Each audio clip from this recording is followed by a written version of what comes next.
Olá, pessoal, sejam bem-vindos a mais um episódio do podcast De Volta para o Futuro.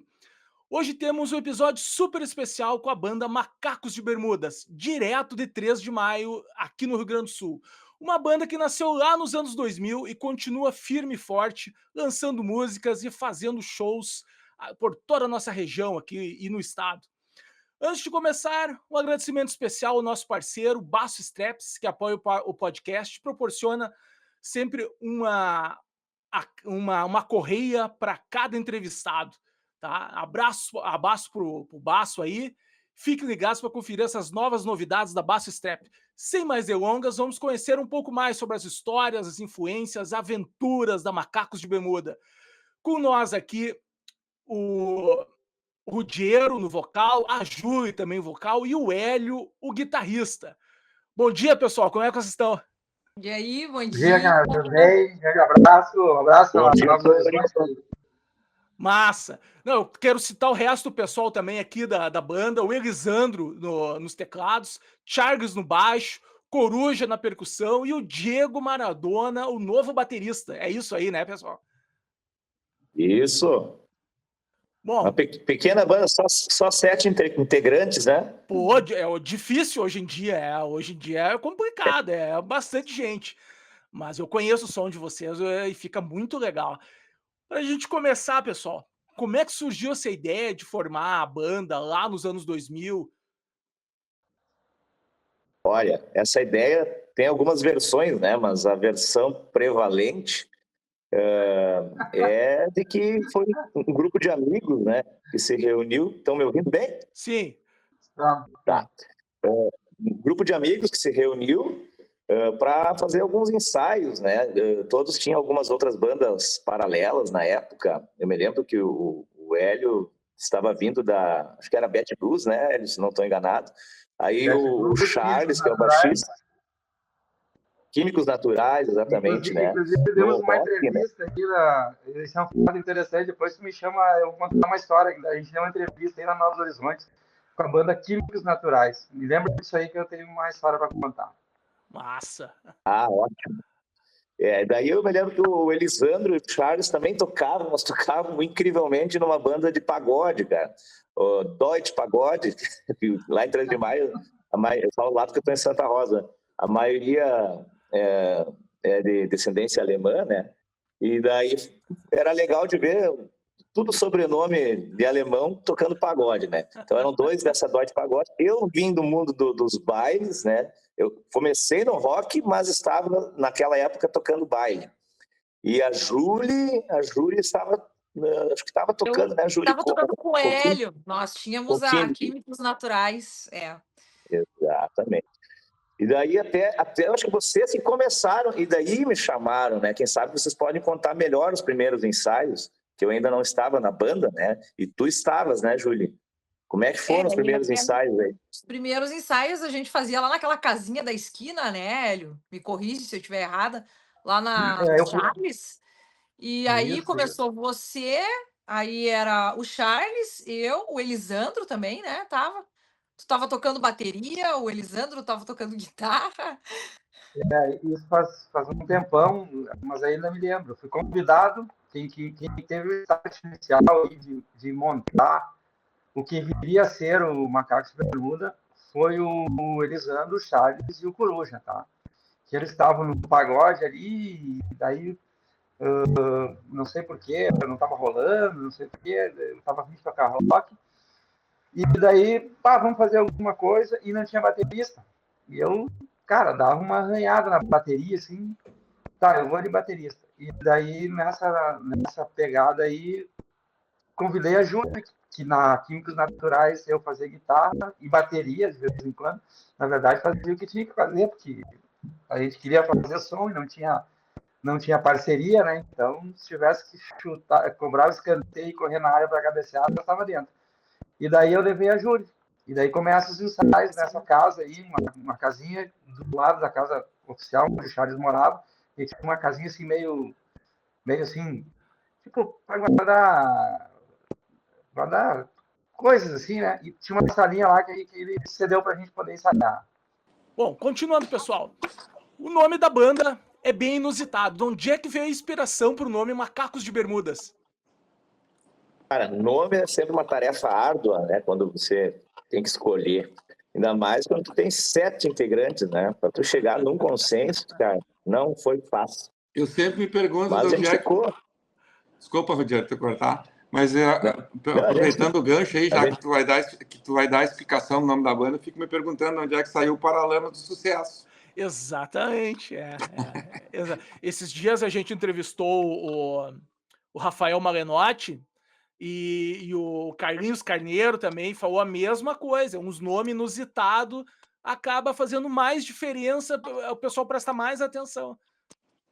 No Me mínimo. deu o balde, né? Seria muito inusitado. Tem cada um aí, né?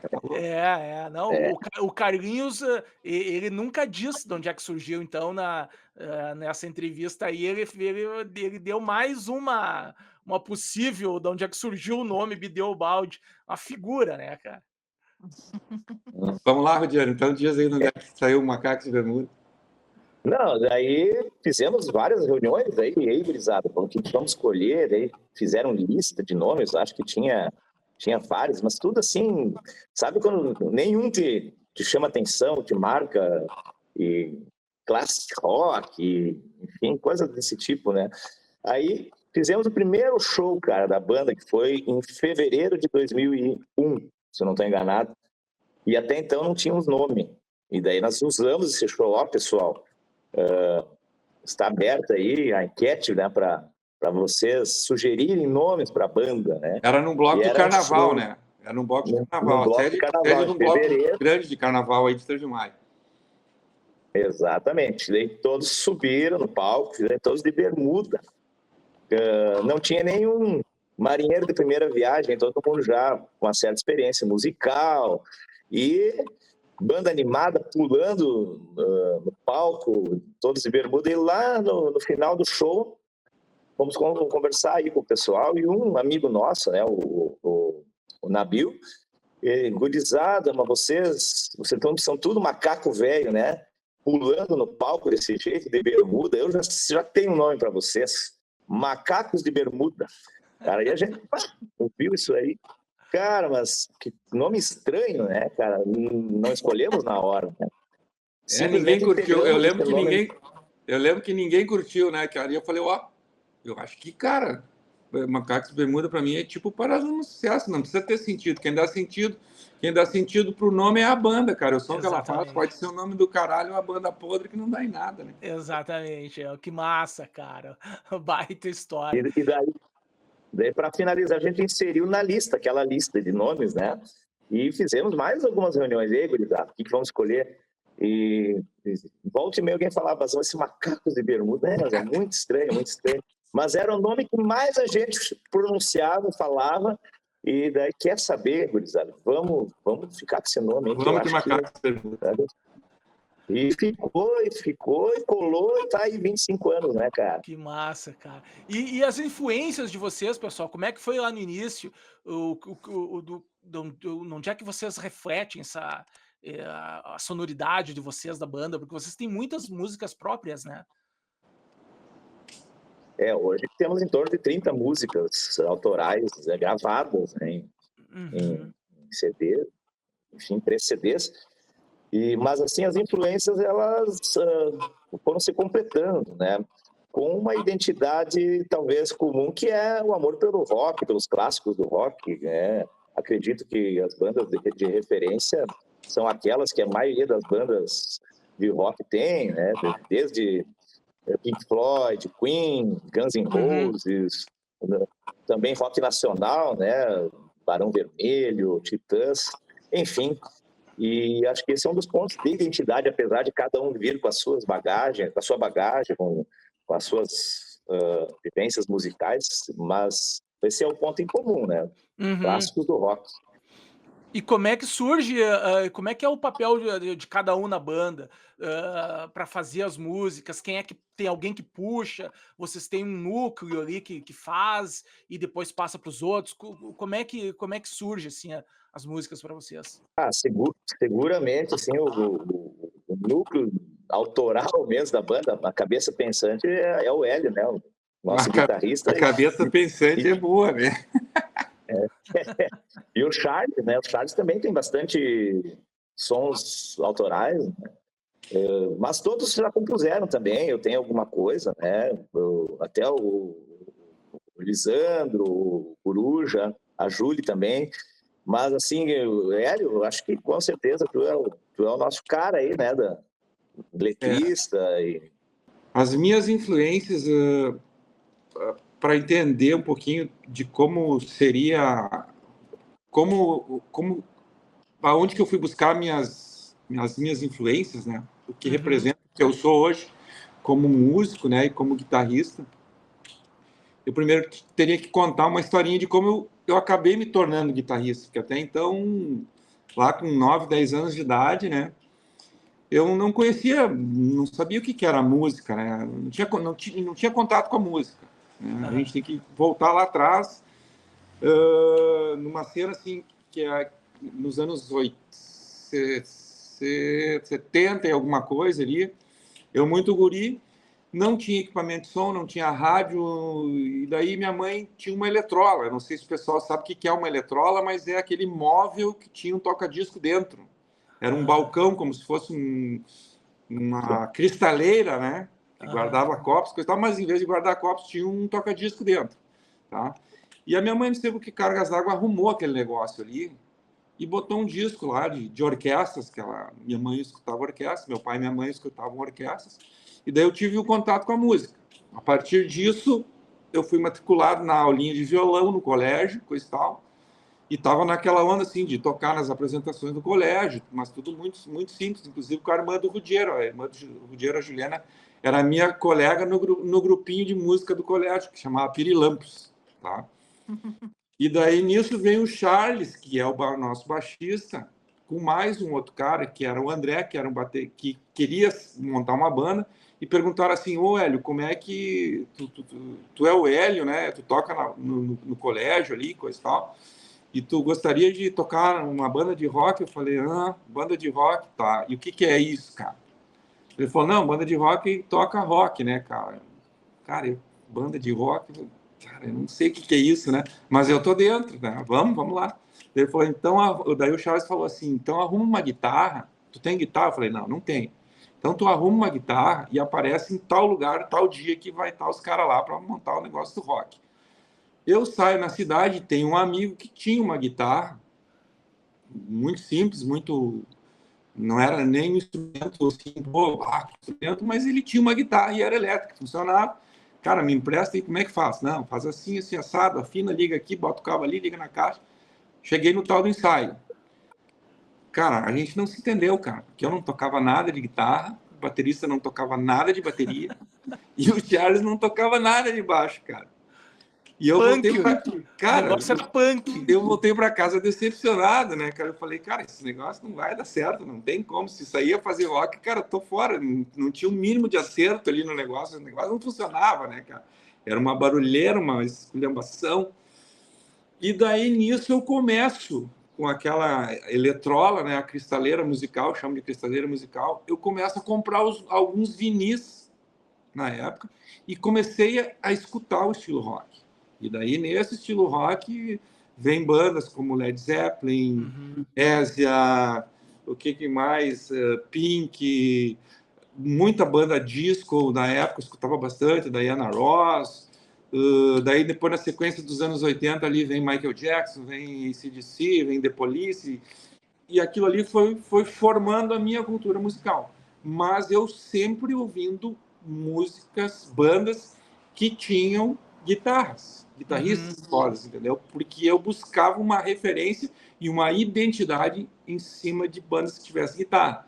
Então, hoje eu sou muito eclético, gosto de qualquer coisa, de jazz, de blues, de samba, de rock, de música baiana, mas me chama a atenção a tudo que tem guitarra. Entendeu? Que massa, Hélio. Não, e era uma dificuldade, né? Antigamente a gente não tinha acesso, né?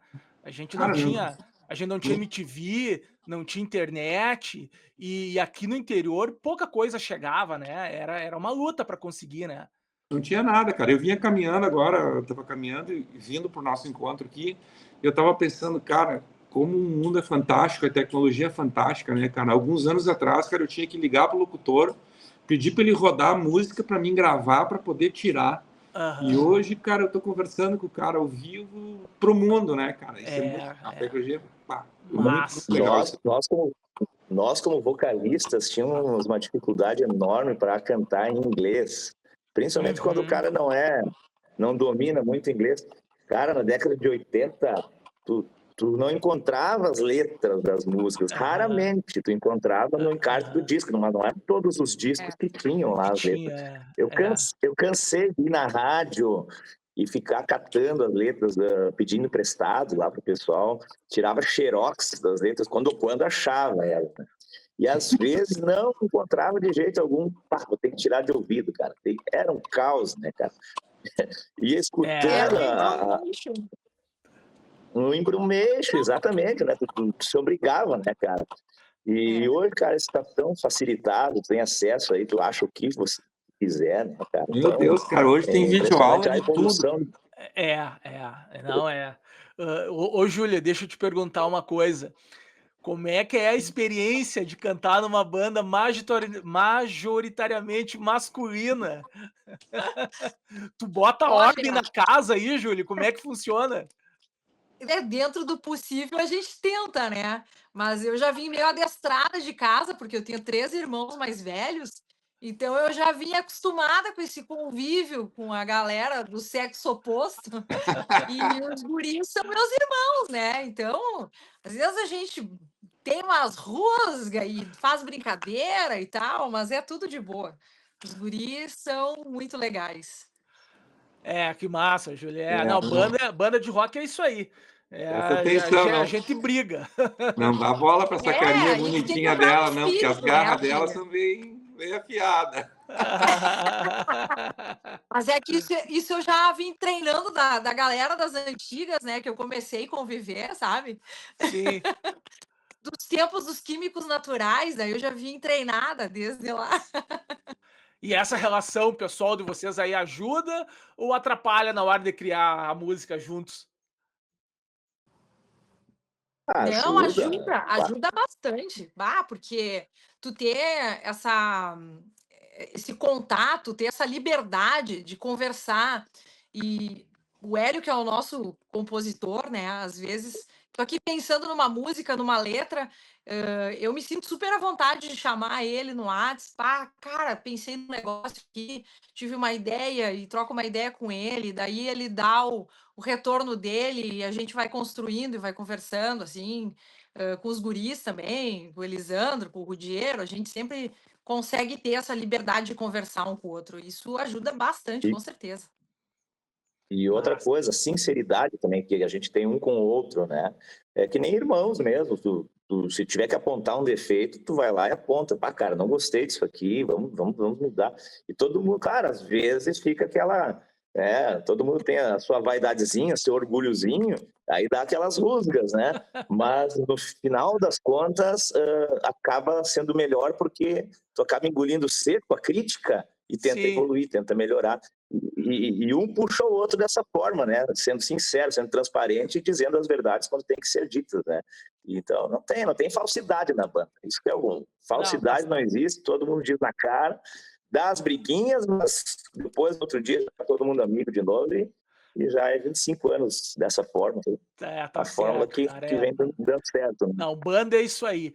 E como é que surgiu o primeiro disco de vocês aí, que foi uma parceria aí, produzido pelo Duca Lendecker, né? Como é que surgiu, como é que vocês conheceram o Duca e quanto tempo depois aí da formação da banda veio esse disco? Bom é bom, né?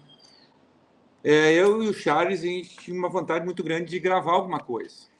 E isso aí era bem no comecinho da banda ali. E eu comecei a incomodar o Charles pra gente... A gente tinha algumas músicas que a gente já tinha feito em parceria em outras bandas, coisa e tal. E daí nós fomos atrás de estúdio, em Porto Alegre, na época, né? E visitamos alguns estúdios lá em Porto Alegre, todos muito caros, voltamos desanimados.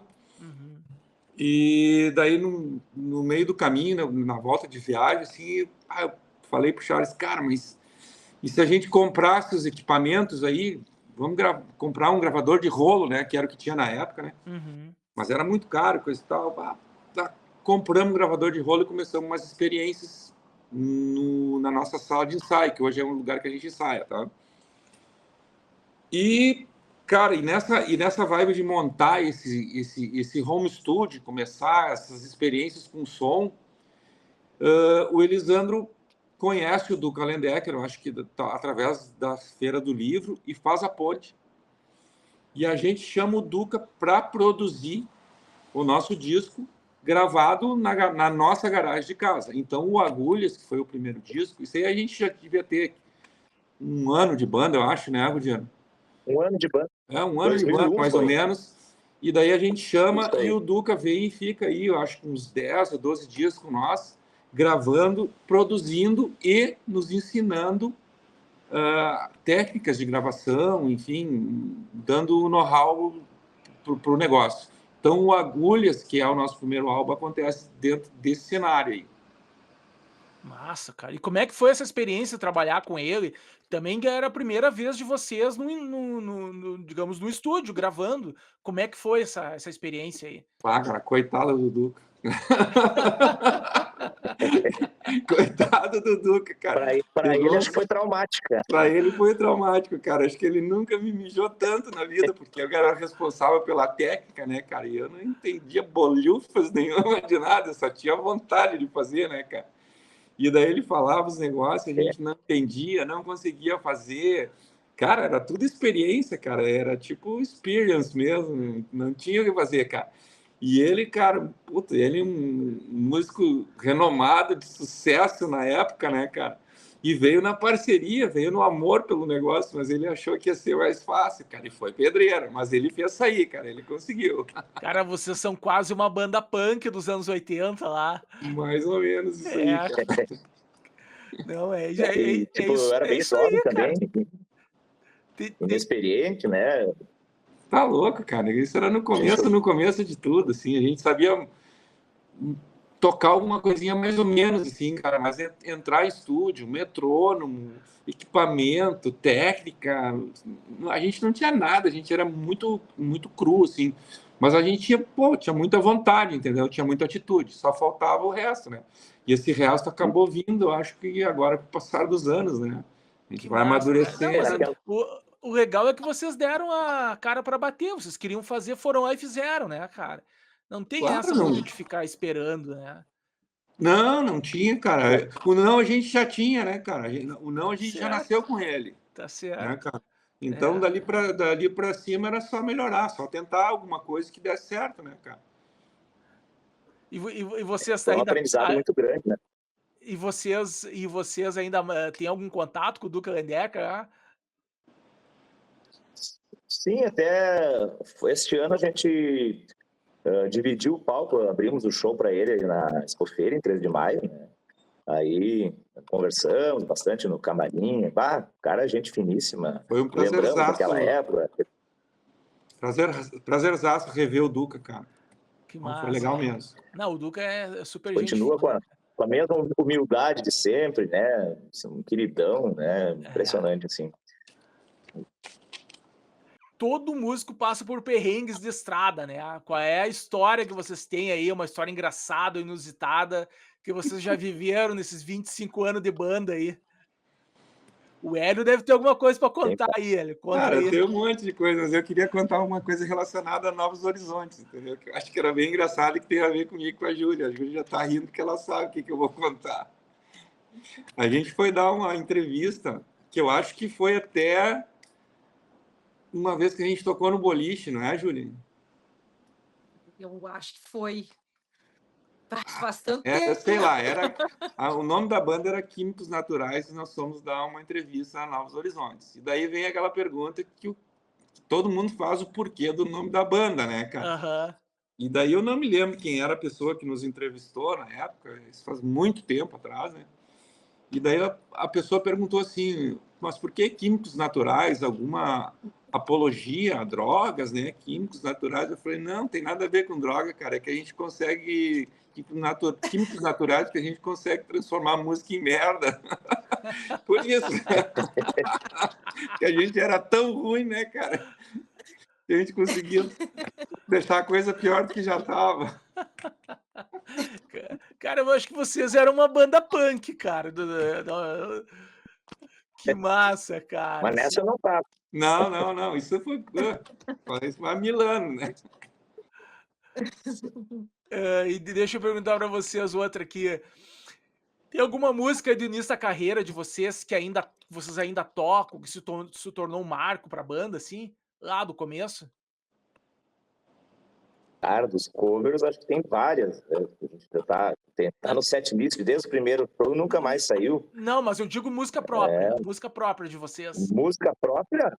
Eu acho Só que do Você. primeiro álbum, Só Você. Foi gravado em 2001 e até hoje a gente faz elas nos shows, né? A gente procura tocar assim uma ou duas de cada álbum, né? No meio do repertório de cover. A gente faz uma alternância aí. E daí os dois principais carros-chefes de cada álbum a gente tem feito, né? Nos shows. Massa. E como é que vocês percebem a evolução do som da banda de vocês, do primeiro álbum até hoje? Como é que foi, assim? Vocês tinham uma ideia diferente sobre algumas coisas e foi mudando ao longo do tempo? Eu acho que a própria experiência, né, nos trouxe uma maturidade musical maior, além da evolução tecnológica também, né, desde equipamentos de estúdio, enfim, estilos de gravação, tendências. A gente hoje percebe que a sonoridade está mais contemporânea, mais atual, né, se tu comparar com os primeiros álbuns aí, principalmente esse primeiro, que como o Hélio falou, foi caseiro, né, a gente fez em casa, né? Apesar do Zucca, né, ter dado um grande salto de qualidade, né? Mas ainda era um trabalho caseiro. E hoje tu já percebe, assim, com uma evolução assim, muito grande, né, nesse aspecto.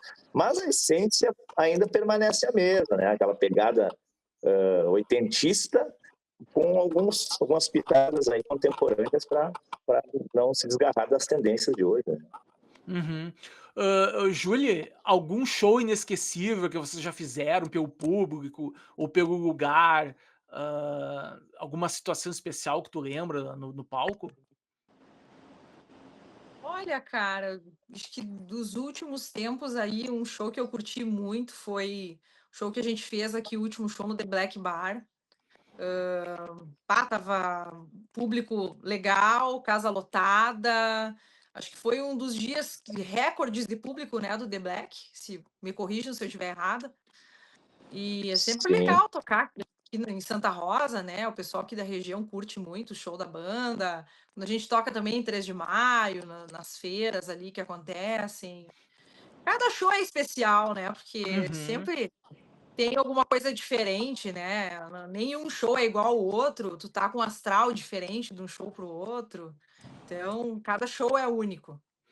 Massa. Tem alguma música de vocês, assim, que vocês consideram que foi um divisor de águas na trajetória da banda? Olha, acho que é Só Você foi bem importante na época, em 2001. Porque às vezes tem umas que rola assim que ela te leva para um novo nível, assim, né? Uma coisa que marca, que o pessoal gostou. Na minha opinião, foi a Sei Que Me Calei, porque se tu observar toda a discografia da banda, né? As composições, quando a Chile foi a vocalista da banda, então ela interpretou algumas músicas e o Ruggiero interpretava outras músicas. E a gente conseguiu chegar no ponto que conseguimos fazer uma música e colocar os dois vocais, trabalhar com as duas vozes numa música nova, né? Que tem uma pegada, acho que um pouco diferente das músicas anteriores da banda. Então, assim, Sei Que Me Calei é um divisor de águas também para a banda, né? E acho que a partir de agora, Macacos vem com uma nova fase, vem com coisas novas também. uma nova roupagem, né? Então, teve a saída do Jura por motivos particulares dele, enfim, agora a entrada do novo baterista também, isso dá uma reciclada no clima, né? Então, acho que a partir de agora vem coisa nova aí. Eu, na minha opinião... São fases, né? Sim, Érico, fala. Eu acho que até eu vou entrar no que tu ia falar ali. Tu perguntou, né, se tinha alguma música que tinha um divisor de água. Eu acho que são 3 músicas, na minha opinião, que foram divisores de água, né?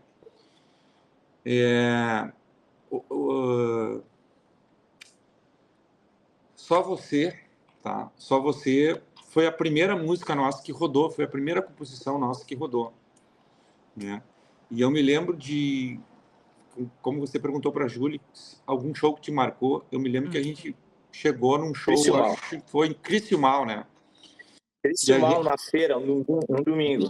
Isso aí, uma feira num domingo chuvoso, a gente achou que, cara, tipo assim, domingo, né?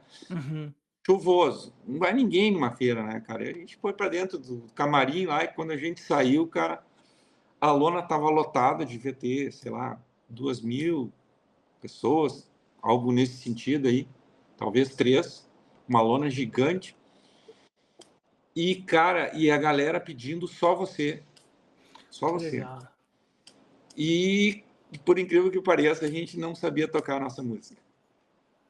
Tá? Porque a gente tinha gravado ela no estúdio. Acontece. E a gente não tinha inserido ela dentro do repertório ainda, porque ela recém estava começando a rodar. Só que naquela região já tinha rodado uma rádio local de lá, sei lá.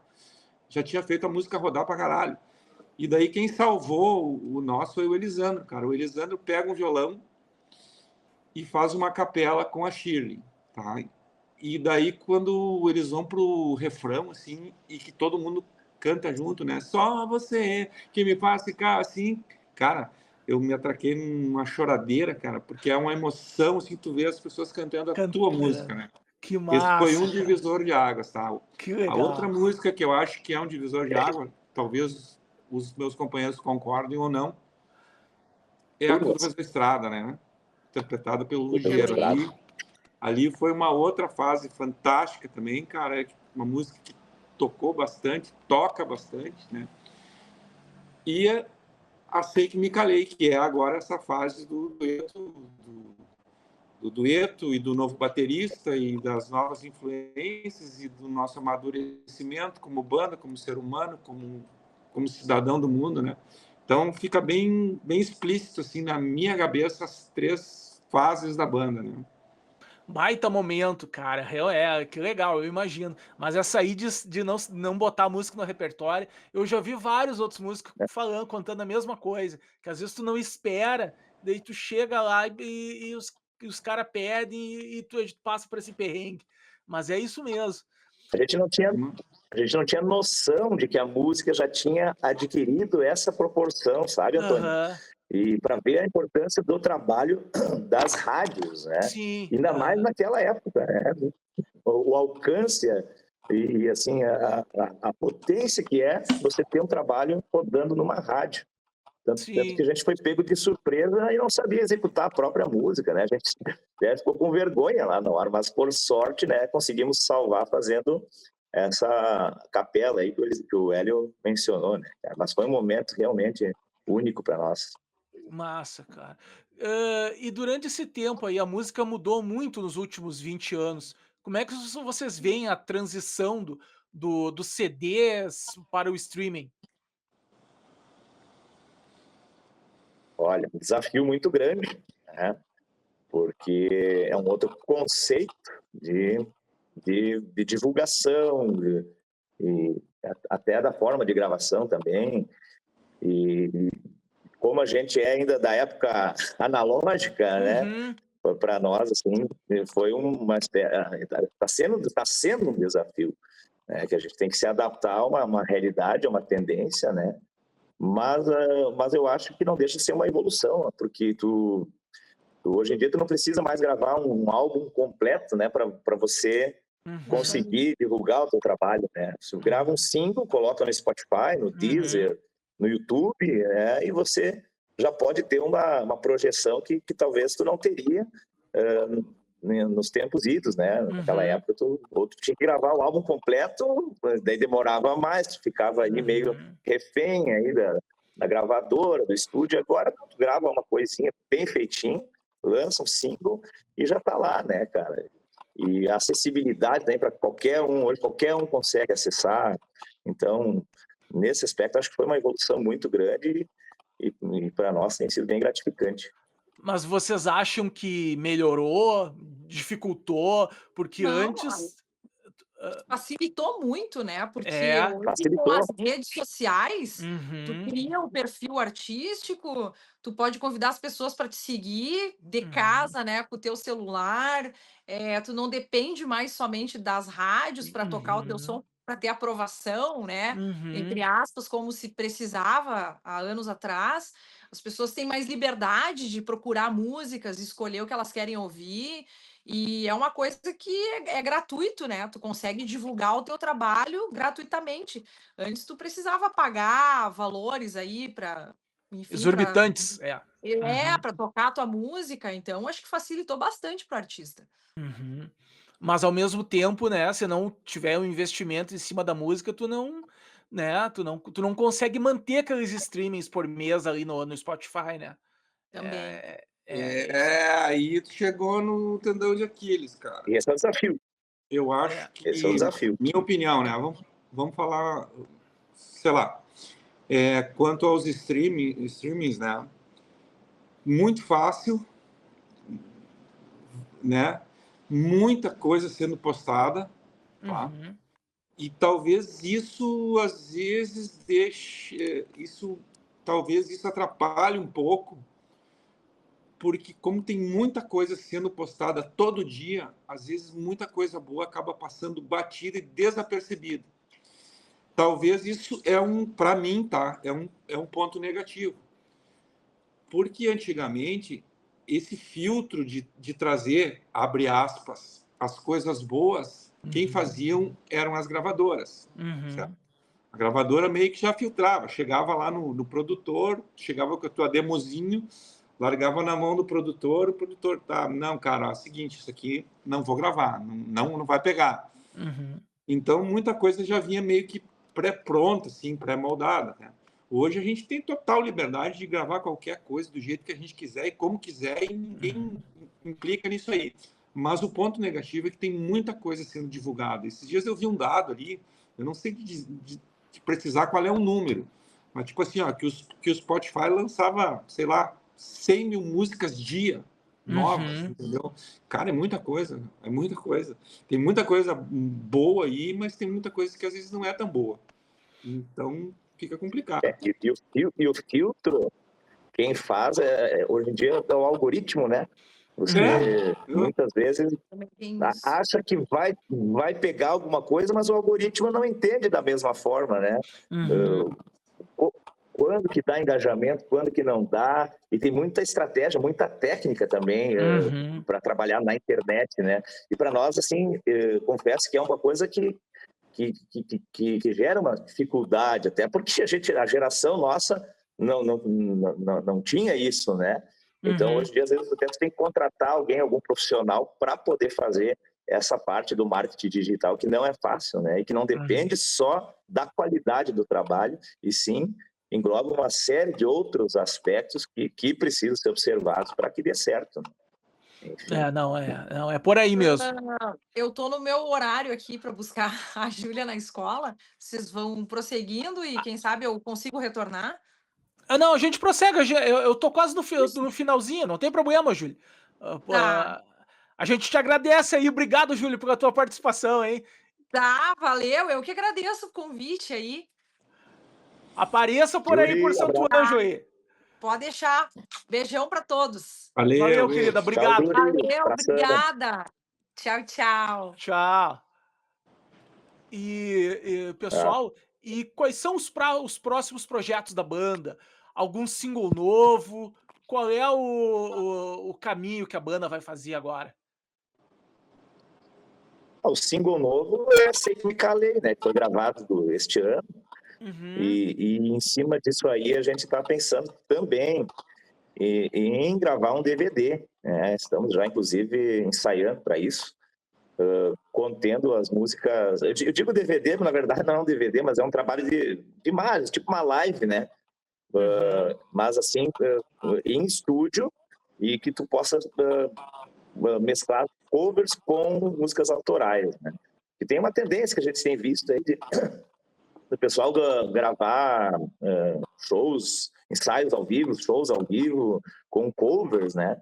Mas a gente pensou, mas como a gente tem todo o nosso trabalho próprio, vamos fazer então mesclado, né? Vamos meio, né? 70% música autoral e daí a outra parte cover. Mas resgatando os nossos trabalhos anteriores e juntamente, então, com o trabalho atual, que é o Sei Que Me Calei. Alguma parceria nova que vocês vão fazer, assim? Alguma produção de algum cara famoso aí? Olha, não sei, Ari, eu acho que não, por enquanto não pensamos ainda se vamos convidar alguém ou não, mas é uma ideia a ser trabalhada, Antônio. É uma boa ideia mesmo. Ah, não, sempre rola, né? O pessoal sempre puxa, às vezes, uma parceria ajuda a divulgar, né, o trabalho, né? Sim. Não, vamos trabalhar essa ideia. Eu acho que tem tudo para dar certo. Massa, gurizada. E quando é que vocês vão aparecer aqui por Santo Ângelo? É só chamar. Boa pergunta, cara. Estamos esperando um convite. Pô, cara, tem que Mas fazer um aqui. Tem uns bares legais aqui em Santo tem Ângelo com umas música ao casas bem vivo. legais, né? Não, dá pra fazer, mano. Dá pra fazer um com 5 vocês aí, porque a banda de vocês, assim, tem um som bem forte ao vivo, né, cara? Também são quantos músicos? 7? É quase uma Big Band, se já não é uma Big Band, né? Olha que eu acho que nós não temos palco pra receber vocês aí, cara. Mas a gente se ajeita, cara. A gente já tocou em cada um aí, que não se preocupa. A gente já tocou em 3 metros quadrados. Tocamos em locais que tinha que colocar engradado de cerveja para poder ter espaço, né, cara? Tinha que ampliar o espaço com os engradados, tinha que tirar os retornos, cara, e às vezes até no meio do público, no meio das mesas, né? Isso o cara dá um jeito, cara. Cara, coitado do nosso percussionista. Uma vez nós fomos tocar num bar, numa casa, e o palco era bem pequeno, cara. Não tinha o que fazer, tá? E eu toco com 7, que é uma caixa da Marshall, com 4 falantes de 12. Cara, e manda, mas manda muito.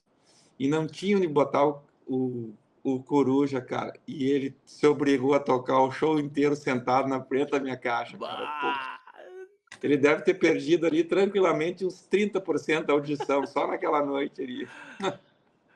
Na época a gente não usava o ear, né? Hoje a gente ainda usa o ear e consegue dar mas na época não, cara. Tem retorno, o retorno, então a gente se ajusta, né? não? O tamanho do palco, cara, eu sempre digo, o cara que tá afim de jogo, cara, ele joga com qualquer chuteira, qualquer bola, qualquer campo. Cara, eu não sei se vocês lembram, em Porto Alegre tinha aquele pubzinho, o Barba Azul.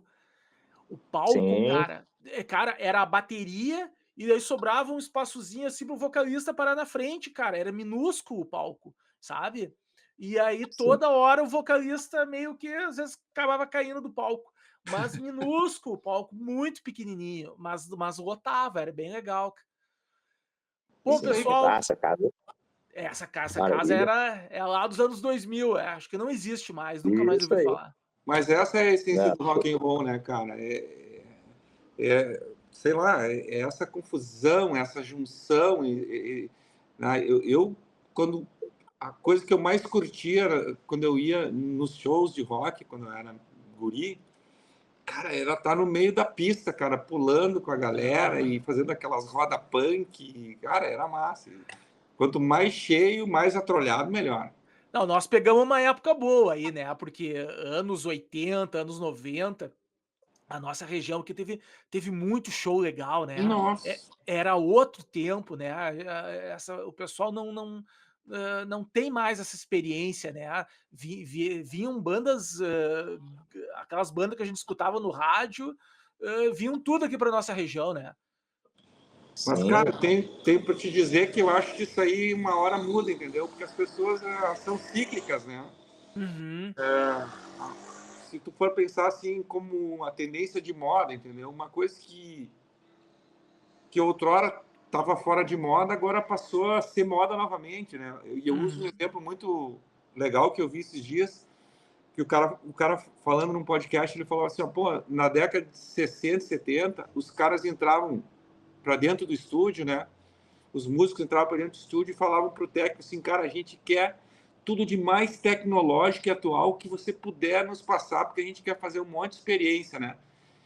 Hoje, os músicos entram, alguns músicos, né, entram para dentro do estúdio e olham para o técnico e falam assim, cara, nós queremos som dos anos 70, só queremos analógico. Então, cara, é muito ciclo. E, de repente, quando vê daqui um pouco, eu já tenho visto uns vídeos, assim, da galera nos mega show pulando de novo, sabe, lotando estádios, lotando pubs. Então, cara, pode ser que uma hora dessa a moda seja lotar bar de novo, se apertar, isso vai ser legal. Pro rock é legal, é isso que a gente quer em cima do palco. É isso que a gente quer, é isso aí. Gurizada, obrigado pelo tempo de vocês aí, de vir contar um pouquinho da trajetória de vocês, que é uma das poucas bandas da região aí que tem tanto tempo de rock, de estrada, lá dos anos 2000. Que bom que vocês estão aí juntos aí, com projetos para frente, com músicas novas, né? Porque sei muito bem que é difícil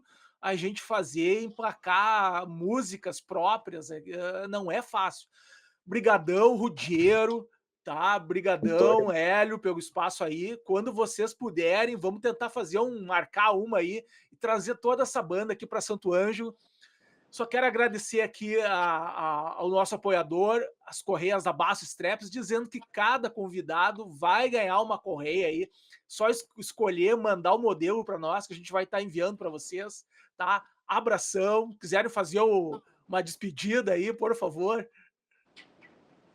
Antônio, Valeu, grande nossa abraço. parte, só tenho a agradecer aí pelo espaço, né, aqui da Novos Horizontes, essa rádio aí com tanta tradição aqui na região, né? É um espaço valioso e a maneira da condução da tua entrevista também muito descontraída, nota 10 aí, cara, nos sentimos muito à vontade. Eu acho que é justamente isso que vale, essa interação, essa troca de vivências, né, poder falar um pouquinho, mas de uma forma bem informal, né? Então, o rock é isso aí mesmo, né, cara? Tem que ser assim. E para nós é uma alegria enorme ter contado aí, estado nesse espaço. Grande abraço, Antônio. Obrigado, ouvintes. Meu querido. Valeu aí. Valeu, grande abraço. Obrigado, Hélio. Aproveita aí, bons dias de sol aí agora, né, pra ti na praia. Mas já tô voltando, cara. Amanhã já tô voltando. Mas tá tranquilo, tá tudo certo aqui. Valeu. Deus tá nos abençoando, que isso é bem legal. Tá? Valeu, meus queridos. Obrigadão. Queridão mesmo. Foi massa. Valeu aí. Abraço. Grande abraço. Valeu, Antônio. Tudo de bom para você. Abração. Valeu.